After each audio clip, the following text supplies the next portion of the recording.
함께 은혜를 나누고자 합니다. 오늘 우리 맥주 감사 주일로 드리고 있습니다.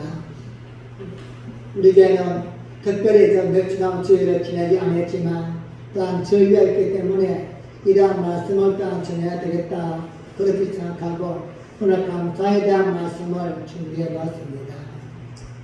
오늘 감사가 없는 시대이라 아마 모두가 실감할 것입니다. 어쩌면 나에게 있는 모든 것들은 원래부터 다 그렇게 된 걸로만 생각되어지고 나의 모든 또한 내 재주와 내 실력으로 모든 것을 이루었다고 생각하는 바로 이 시대에 하나님은 오늘도 또한 우리에게 감사가 회복되어지고 감사가 얼마나 소중한가를 깨닫게 하는 귀한 시간이 되게 하심을 감사드립니다. 오늘날 우리에게 있는 모든 것들은 사실상 내 것이 아니었습니다.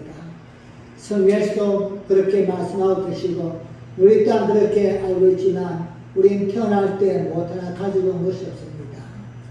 우리가 지금 현재 누리고 있는 것 또한 내 손에 있는 것 모든 것들은 어쩌면 내 부모가 나에게 어떤 통로를 통해서라도 나에게 주신 것이고 또한 내 주변에 누군가를 통해서 나에게 주신 것이기 때문에 사실은 내 것이 아니었습니다. 특별히 또한 나이가 또한 어린 지자들은 더더욱 그렇습니다.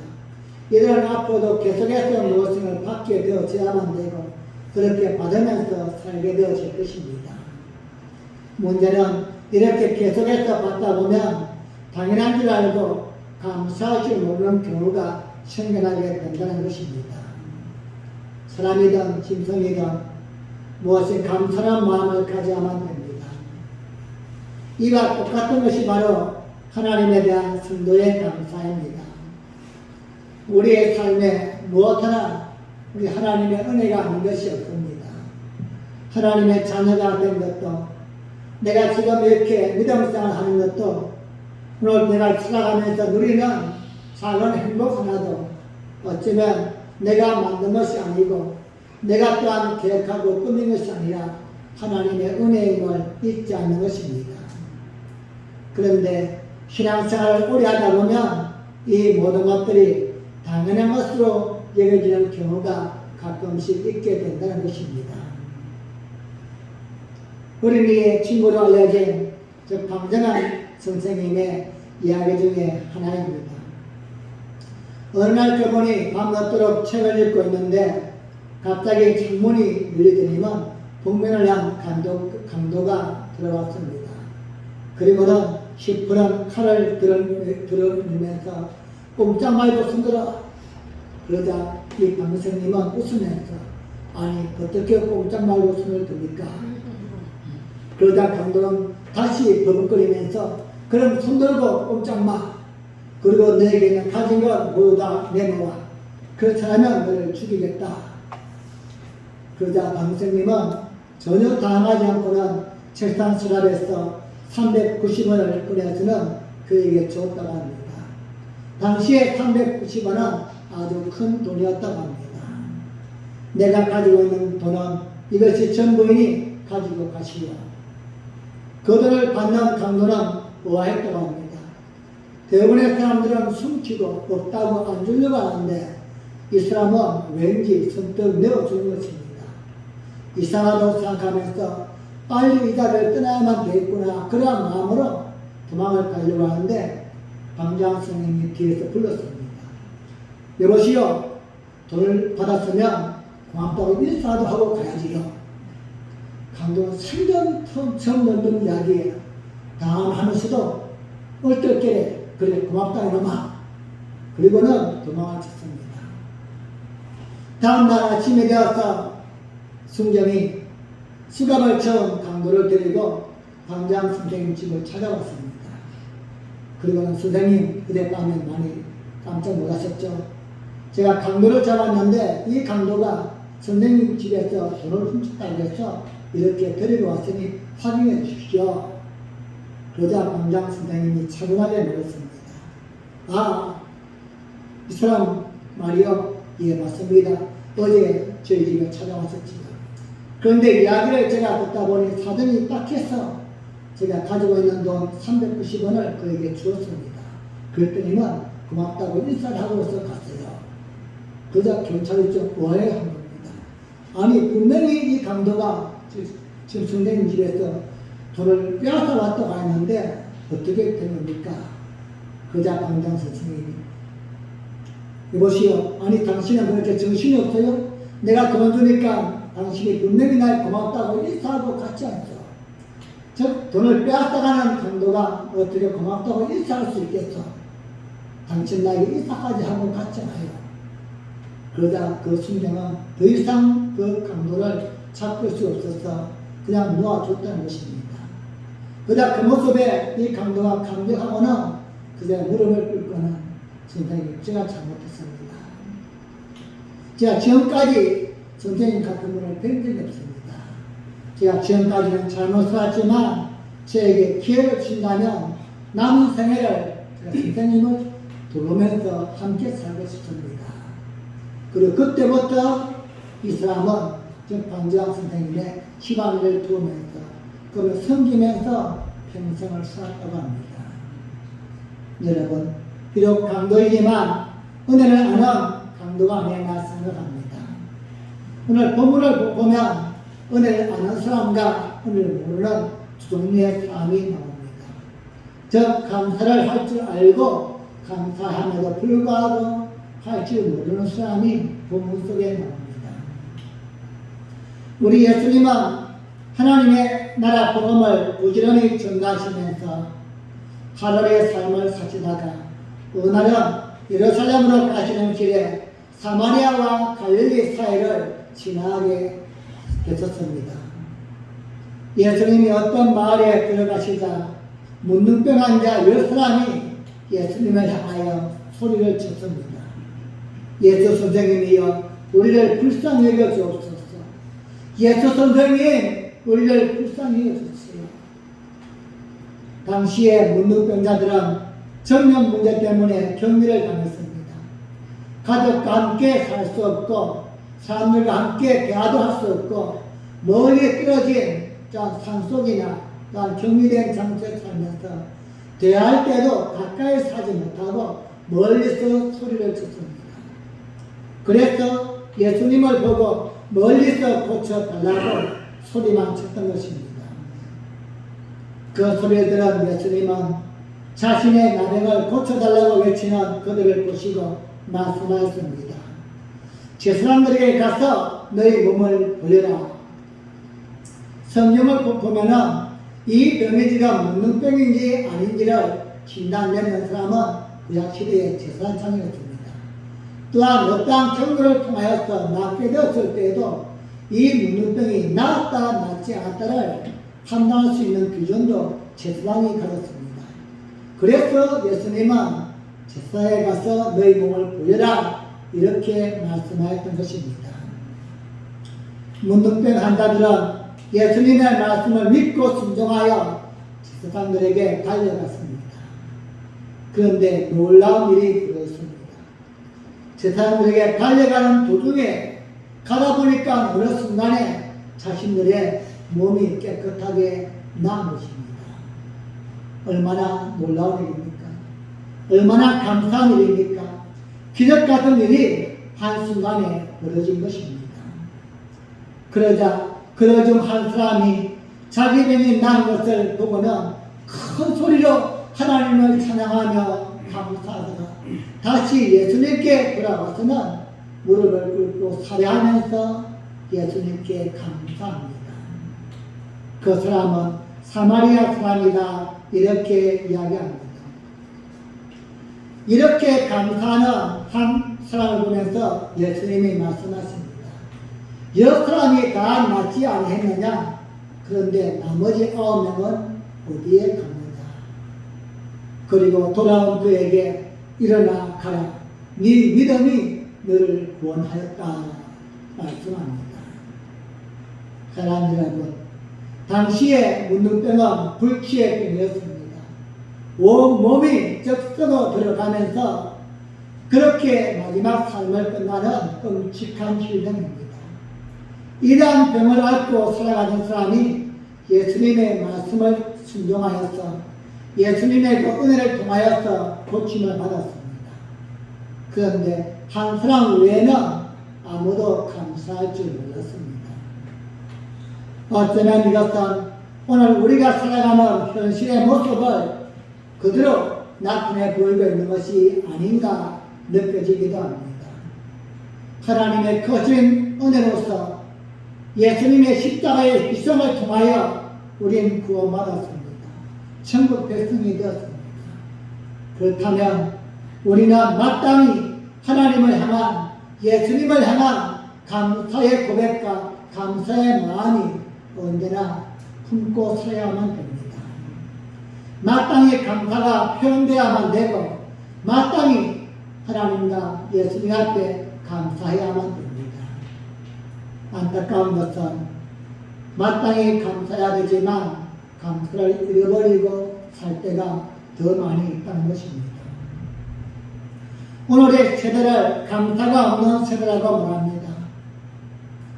오늘 살아가는 세대를 감사를 잃어버린, 감사가 상실된 시대이다, 이렇게 이야기합니다. 여러분은 부모를 생각할 때에 어떤 기억이 있습니까? 또한 우리의 자녀들은 우리를 향하여 어떤 기억이 있을까요? 어떤 분이 보니까 짧은 내용을 유튜브에 올렸는데, 어떤 분이 물건을 사서 용산에 갔는데 옆에 한 가게에서 컴퓨터를 사러 온 어머니와 아이의 대화를 들었습니다. 이제 아이가 중학교를 저는 졸업하고는 이제 그 졸업 선물로서 컴퓨터 한 대를 어머니가 선물하고 싶었습니다. 그런데 그 아이와 어머니가 컴퓨터를 고르다가 음성이 높아진 겁니다. 그 엄마는 100만 원 기준을 딱 가지고 있는 겁니다. 그러니까 100만 원짜리 골라, 내가 선물해 줄게. 얼마나 기쁜 마음으로 한 번도 선물해 준 적이 없는데 100만 원짜리를 선물해 주려고 아들에게 성심을 쓰는 겁니다. 그런데 아들이 컴퓨터를 쭉 들여보니까 150만 원짜리가 마음에 드는 거예요. 그 엄마, 나 이거 살게요. 안 돼. 100만 원을 써서 사. 원성이 점점 높아지면서 그럼 나 안 살래요. 그만 둘래요. 그렇게 옥신각신하다가 엄마가 아들 뺨을 딱 때리는 겁니다. 너 이놈 새끼, 엄마가 그냥 삽시키면 시키면 할 것이지. 너는 지금부터는 엄마를 부르지 말고 아줌마라 불러. 이 소리가 막 커지면서 옆에서 하는 그 소리를 들은 겁니다. 그러니까 얼마나 좋은 구백거리인가 옆에서 본 겁니다. 그런데 이 엄마가 화가 쫙 치솟았으나 이제는 다시는 나를 엄마가 부르지 마. 그렇게 말도 안 듣는 아빠는 아줌마라 불러. 이쯤 되면은 이렇게 막간 아이 같으면은 들어들죠. 아이가 참 착했어요. 어머니 제가 잘못했어요. 100만 원짜리 살게요. 그러자 엄마가 한수 떼뜨는 거예요. 응? 아줌마라 불렀잖아. 그리고 결국은 양보해서 100만 원짜리를 산 거예요. 여러분, 그리고 그분이 했던 날 그겁니다. 30년이 흐른 후에 그 아이가 무엇을 기억할까? 그리고 엄마는 무엇을 기억할까? 엄마는 항상 100만 내가짜리 100만 원짜리 사준 것만 기억해. 하지만 아들은 뺨때기 맞은 것만 기억합니다. 그리고 언제나 어른들은 잘된 것만 기억해요. 하지만 자녀들은 서운한 것만 기억해. 네가 부모에게 혼난 것만 기억해. 보는 시각 차이가 있다는 것입니다. 오늘 본문의 내용도 이렇습니다. 우린 너무나 큰 은혜를 입었지만 우리 입장에서는 그냥 마땅한 걸로 당하는 것이, 서운한 것만 10번 잘되다가 한 번 잘못해준 거, 이거 하나만 서운하게 생각합니다. 여러분들은 여러분의 부모님에게 서운한 마음이 없습니까? 또한 여러분은 어린 자녀에게 내가 당연하다고 잘했다고 생각하지만 한번 물어보십시오. 서운한 게 더 많을 거야. 응? 혼났던 것만 잔뜩 가슴에 품고 있고, 야단맞은 것만 가슴에 남아있고, 전해준 건 하나도 없는 거예요. 감사가 없는 시대이기 때문입니다. 감사를 잃어버렸기 때문입니다. 오늘 본문은 우리에게 말씀을 통하여서 왜 감사를 상실했는가, 왜 감사가 없는 시대가 되어버렸는가?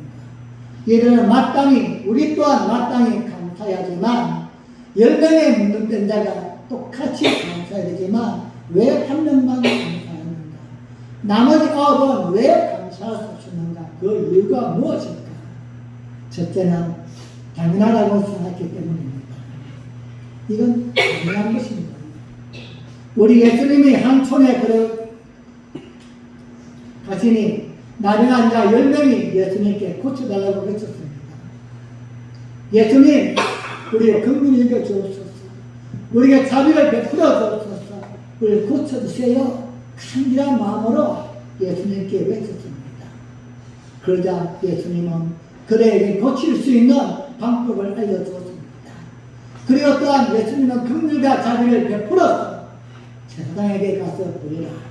그럼 너희가 나을 것이다. 이 모든 너희 것 속에 다 포함되어 있는 겁니다. 내가 고쳐줬지만 긍정은 세상에 해야 하기 때문에 세상에 가라는 것입니다. 문둥병 환자들은 예수님이 어떤 환자든지 어떤 병이든지 고쳐준다는 이야기를 소문을 통해 들었습니다. 즉 죽은 자도 살리고 모든 질병을 고쳐주시는 예수님, 그렇다면 우리도 마땅히 고쳐주야만 될 것 아닌가? 당연하게 생각하는 것입니다. 왜 저 사람은 고쳐주는데 나는 왜 안 고쳐줬을까? 감사가 아니라 당연한 것으로 여겨지는 것입니다. 왜 그 사람에게 은혜를 베푸는데 하나님은 나에게는 은혜를 베풀지 않을까? 나에게도 마땅히 당연히 은혜를 베풀어야만 되는 것 아닌가? 그래서 나에게 무엇인가 조금 부족하다면 서운한 마음이 들게 되어지고 원망과 불평이 먼저 나오게 되어지는 것입니다. 여러분, 무엇이 문제입니까? 우리 하나님은 범사에 감사하라. 이는 그리스도 예수 안에서 너희를 하신 하나님의 뜻이다 말씀합니다. 우리의 삶의 모든 부분에 감사하며 살라는 것. 감사를 잃어버리면 우리의 자신도 잃어버리게 되어지고 우리가 섬기는 하나님도 마땅히 잃어버리게 되어집니다. 우리의 삶의 환경 속에서 내가 아주 감사가 없으면 내가 태어난 것을 원망하게 됩니다. 그럼 결국은 부모를 원망하게 됩니다. 우리의 믿음 안에서 감사가 없으면 내가 구원받은 기쁨이 없게 되어지면 하나님을 감사하게 여기지 못합니다. 예수님이 십자가에서 왜 달렸는가? 하나님이 나에게 어떤 은혜를 베풀었는가? 그 내용이, 그 모습들이, 그러한 이야기가 나에게는 하나도 마음에 와닿지 않은 것입니다. 그저 그분이 했던 것은 당연한 것으로 여겨지는 것입니다. 사랑하는 여러분, 문둥병에서 고친다었던 9명의 사람들 생각해 보십시오. 이들에게는 죽을 병에서 고치신 예수님께 당연히 감사해야만 됩니다. 하지만 그들은 감사하지 못했습니다. 예수님이 그들을 고쳐주신 것은 당연하다고 생각했기 때문입니다.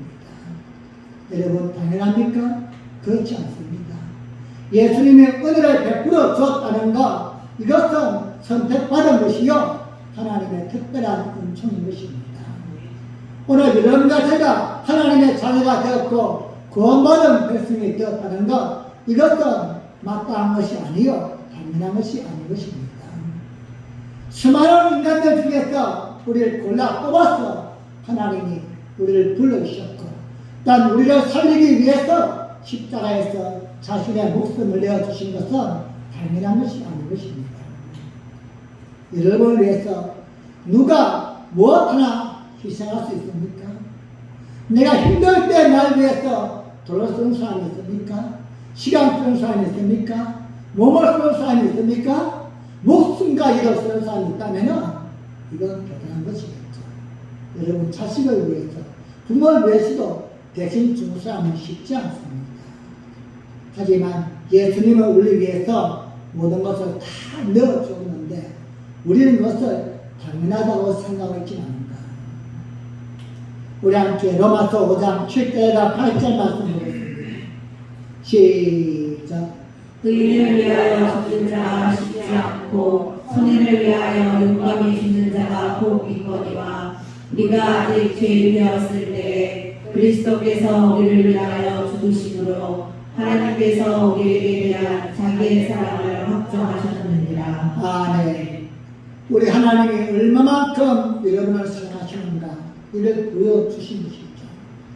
말로만이 아니라 아들 독생자 예수님을 보내서 십자가에 죽여가면서까지도 우리를 구원하시고 살리신 그 사랑을 우리 잊어는 아니 된다는 것입니다. 여러분, 이 땅에 어떤 것도 당연한 것은 없습니다. 모든 것이 은혜요 사랑임을 잊지 마시기 바랍니다. 내 부모의 사랑이요, 내 주변 사람의 기도요, 누군가의 관심이요, 그 작은 하나하나가 오늘 여러분과 저를 여기까지 있게 만들었고 지금도 우리를 있게 만든 사실을 우리는 절대 잊으면 안 됩니다. 누군가의 사랑, 특별히 하나님 우리에게 베푸신 그 사랑을 당연하다고 생각하면서 마땅히 내가 받아야 될 자격이 있다, 이러한 모습으로 살아가는 우리의 안타까움을 이 아침에 또 한번 하나님께 회개하고 평생을 감사하며 살아갈 수 있기를 예수님의 이름으로 간절히 축복합니다. 두 번째로 이렇게 감사하지 못한 이유는 병이 고쳐진 것을 자기의 노력이요 자기의 공로라고 알았기 때문입니다. 문둥병 환자들은 병을 고쳐달라고 예수님께 강구했고 예수님은 그 소리를 들으시고 제사장들에게 가서 몸을 먹이라고 하였습니다. 문둥병 환자들은 제사장에게 달려가다가 중간에 몸이 낫게 되었습니다. 그런데 순간적으로 어떤 생각이 들었을까요? 이 병이 고쳐진 것은 내가 제사장에게 열심히 달려갔기 때문이다. 내가 안 갔다면 이 병이 나을 수 없는 게 아니지 않는가. 내가 갔기 때문에 이 병은 나은 것이지 고로 내 노력과 내 분노가 있기 때문이다. 즉 자기의 분노로 생각한 것입니다. 내가 열심히 살았기 때문에 이렇게 여유가 있는 것이지 내가 대충대충 살았다고 한다면 이런 여유가 있겠는가. 믿음 있는 사람도 이렇게 생각합니다. 내 분노 때문에 그것이 앞장서면 절대 하나님께 감사의 말이 나올 수가 없습니다.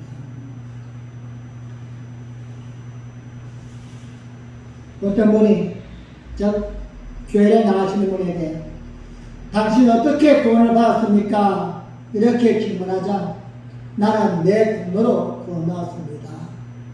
그리고 또 한번 물었습니다. 그럼 당신의 공로가 뭡니까? 그러자 그분이 했던 이야기입니다.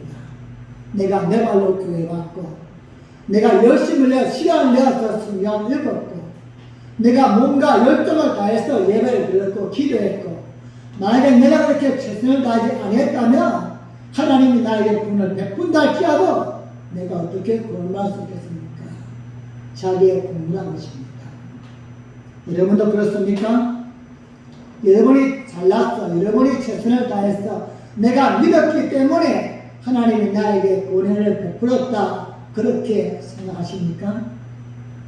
우리 함께 에베소 2장 8절과 9절 말씀 보겠습니다. 시작. 너희가 그 은혜를 위하여 믿음으로 말미암아 구원을 얻었다니 이것이 너희에게서 난 것이 아니요 하나님의 선물이라. 행위에서 난 것이 아니니 누구든지 자랑치 못하게 함이니라. 아멘. 무엇이라고 말씀합니까? 하나님의 은혜라고 말씀합니다. 그럼에도 많은 사람들이 내가 했다고 이야기합니다. 내 발로 왔지 하나님이 부른 게 아니고 내가 열심을 내어서 잘 믿은 것이지 하나님이 도와준 것이 무엇이 있겠는가. 의외로 많은 사람들이 이렇게 생각합니다. 내가 믿었어, 구원받았고 내가 열심히 했어, 내가 최선을 다해서 내가 주체입니다. 하지만 성경은 우리의 믿음도 내 안에서 어떻게 생겨나게 되었는가, 이 부분까지도 성경은 우리에게 정확히 말씀합니다. 내가 믿으려고 해서 믿음이 생긴 게 아니라 내가 한번 믿어볼까 이렇게 마음을 먹어서 믿어진 것이 아니라 그 생각과 그 뿌리와 그 씨앗도 사실은 하나님이 주셨다고 말씀하는 것입니다. 고린도전서 12장 3절 말씀입니다. 시작. 성령으로 아니하고는 누구들 위에 예수를 지시라 할 수 없느니라. 아멘. 여러분, 예수를 믿는 믿음을 누가 주었다고 말씀합니까? 성령님이 주었다는 것입니다. 우리가 대단해서 우리가 100번 양보해서 그거 만든 건 맞습니다. 그럼에도 불구하고 그 믿음은 나에게서부터 생긴 게 아니라 내가 만든 것이 아니라 하나님으로부터 시작되어 왔다는 것입니다. 이건 우리는 나에게서부터 뭔가 시작되었고 내가 내 말로 왔기 때문에 내가 뭔가 조건과 자에게 되었기 때문이다. 내 본으로 생각한다면 절대 감사가 나올 수가 없는 것입니다. 사도행전 16장 30절을 보면 주 예수를 믿으라 그리하면 너와 내 집이 구원을 받으리라 이렇게 말씀하였는데 주 예수를 믿을 수 있는 믿음은 그 가정에서 갑자기 생긴 게 아니요 어느 날 갑자기 없던 믿음이 생긴 게 아니라 하나님의 그 마음에 뿌리를 씨앗을 심어 주셨다는 것입니다. 사랑하는 여러분, 내가 믿어서 구원받는 게 아님을 깨달으시 바랍니다. 문둥병에서 고침받았던 9명은 내가 고쳐서 달라고 구했고 내가 또한 달려갔고 자신의 노력과 의지로 고쳐졌다고 생각하는 것 이것은 너무 잘못된 것입니다. 그 속에 만약에 말입니다. 즉 예수님께서 그 소리를 들으시고 저들 긍휼을 베풀어 줘야만 되겠구나 저들을 고쳐줘야 되겠구나 이런 마음이 없었다면 그들이 100번 1000번 달려가도 낫지 않았을 것입니다. 무조건 그냥 제사한테만 갔다가 해서 나았을까요? 그 속에 예수님이 고쳐주고 싶어 하시는 그 마음이 함께 계셨고 예수님이 또한 그들이 가는 그 발걸음 속에 나을 수 있는 능력과 은혜를 베풀었기 때문에 나았는데 그 모든 것을 본인의 공로만 생각하고 있는 것입니다. 여러분 안타까운 것은 사람들은 삶에서 감사 이유를 찾기보다는 감사하지 않을 이유를 더 많이 찾고 있습니다. 왜죠? 내가 감사를 얘기하면 나는 점점 작아 보이고 누군가를 더 매설하기 때문입니다. 그래서 알면서도 내 재주와 내 실력으로 그렇게 되었다고 자기 공로를 앞서는 것입니다. 자기 공로를 가지면 감사가 없습니다. 자기 공로를 가지면 행복하지 않습니다. 우리 모두는 예수님 안에서 날마다 감사할 수 있는 마음으로 살아갈 수 있기를 주님의 이름으로 간절히 축복합니다. 순간순간 크고 작은 일들이 나에게 닥칠 때마다 내 재주와 실력도 그 속에 포함되어 있지만 그럼에도 불구하고 누구 때문에 이렇게 잘 되었습니다. 누구의 도움이 있었기 때문입니다. 특별히 하나님이 사람을 붙여주셨고 환경을 만들어주었고 이러한 모든 과정 때문에 이렇게 되었습니다. 그 한마디가 바로 우리의 모든 것을 세워주는 시간이요 우리의 인격과 신앙을 승강시켜 나가는 좋은 기회가 될 줄로 믿습니다.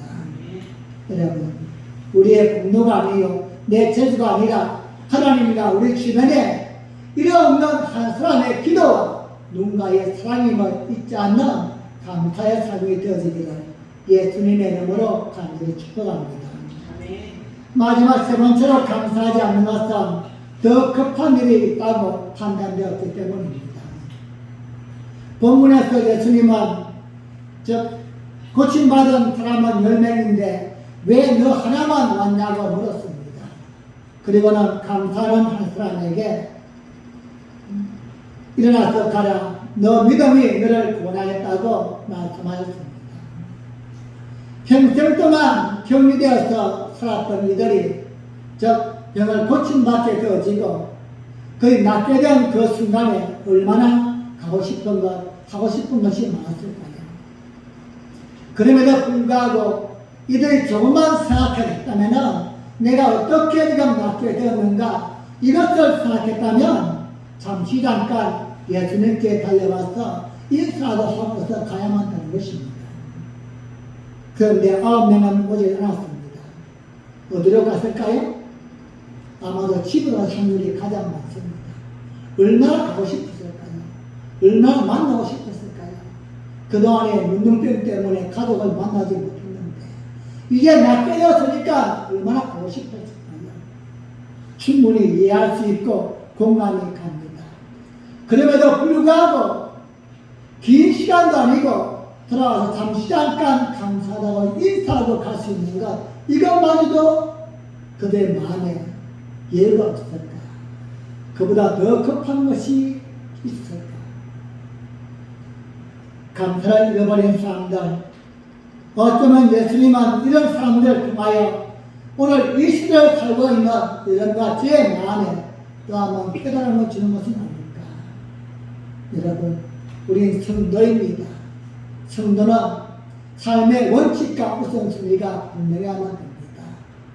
그리고 우리는 하나님을 섬기는 자입니다. 주일은 주님의 날입니다. 이날은 특별한 날도 있겠지만 하나님이 나를 만나기 위해서 약속하신 그 시간 속에서 다른 아무리 중요한 게 있다 할지라도 하나님을 만나는 그것과도 비교할 수 없을 만큼 중요하다 할지라도 양보할 수 없는 것, 무엇이 중요하고 소중한가를 알고 있다면 내가 또 어떻게 구원받았고 내가 누군가를 잊지 않는다면 우리 당연히 주일은 하나님께 나와 감사하는 삶이 되어야만 되는 것입니다.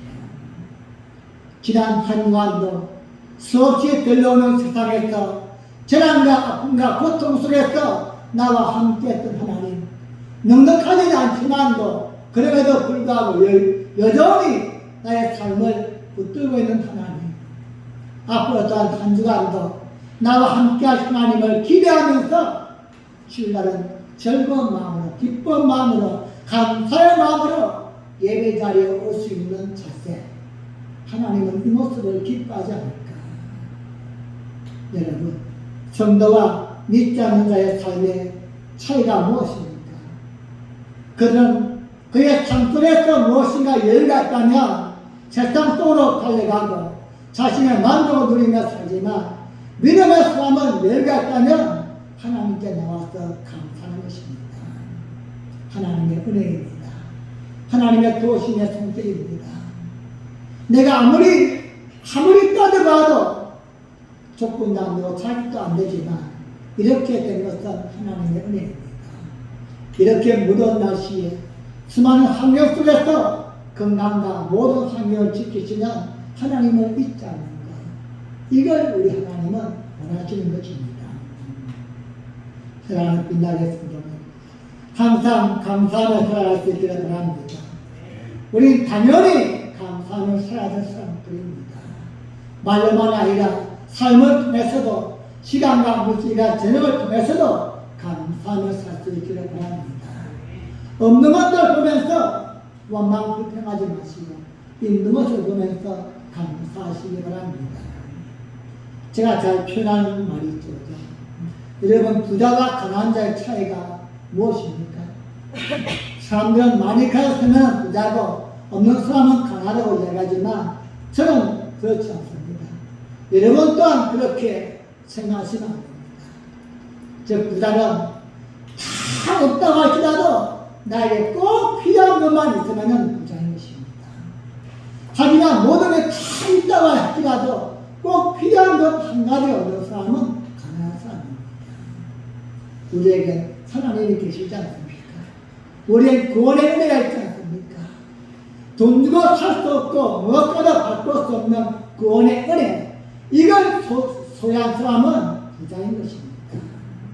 영원히 나와 함께 할 수 있는 것, 이 땅에서만 아니라 우리가 죽어서도 영원한 나라에서 함께 인정받을 수 있는 구원의 감정, 이것을 가진 우리는 부자 중에 부자인 것입니다. 하지만 이런 이 땅에서 금덩이를 묻다 보니까 집에 막 101kg를 그냥 막 숨겨놓고서 그렇게 있다 할지라도 그건 아무 쓸모없는 거예요. 끝나면 다 그냥 버려야 됩니다. 여러분, 감사할 수 있기 바랍니다. 예배를 통하여 감사하십시오. 예배 드릴 때마다 하나님 말씀을 들을 수 있는 은혜의 심을 감사합니다. 말씀을 듣고 깨달을 수 있는 은혜의 심을 감사합니다. 말씀을 듣고 또 한 번 내가 뭘 해야 될 것인가, 어떻게 해야 될 것인가 알게 하시니 감사합니다. 기도할 수 있게 하시니 감사합니다. 때로는 내가 여유가 있어서 기도하게 하시고, 때로는 힘든 아픔을 통해서 기도하게 하시고, 절망과 실망이 아니라 기도할 수 있는 주심을 감사합니다. 다양한 모습으로 여러분 감사하시기 바랍니다. 많은 사람들이 하나님이 베푸신 은혜를 입었고 누림에도 불구하고 당연하다고 생각합니다. 여러분, 당연하다고 생각하지 마십시오. 세상 사람은 다 그렇게 말할지라도 여러분과 저만큼은 당연한 게 아니라 하나님의 은혜요, 예수님의 희생의 대가인 것입니다. 우리 함께 시편 50편 23절 말씀 보겠습니다. 시작. 감사로 제자리에 드리는 자가 나를 영화롭게 하나니 그 행위를 옳게 하는 자에게 내가 하나님의 구원을 보이리라. 아멘. 감사로 제사 드리는 사람이 하나님을 영화롭게 하며 그 사람에게 하나님의 구원을 보이신다는 것입니다. 여러분, 구원이 보입니까? 바로 구원은 어떻게 표현됩니까? 감사로 표현되는 것입니다. 믿음 없는 사람들은 여러분, 눈에 보이는 것을 가지고서 입으로서 감사하지만 우리는 보이지 않는 구원의 은혜가 맺혀졌을 때에 우리의 삶을 통하여서 감사가 나오는 것입니다. 즉 하나님의 영광을 나타낼 수 있는 것, 바로 구원의 은혜를 받은 자를 통하여서 이루어가는 것입니다.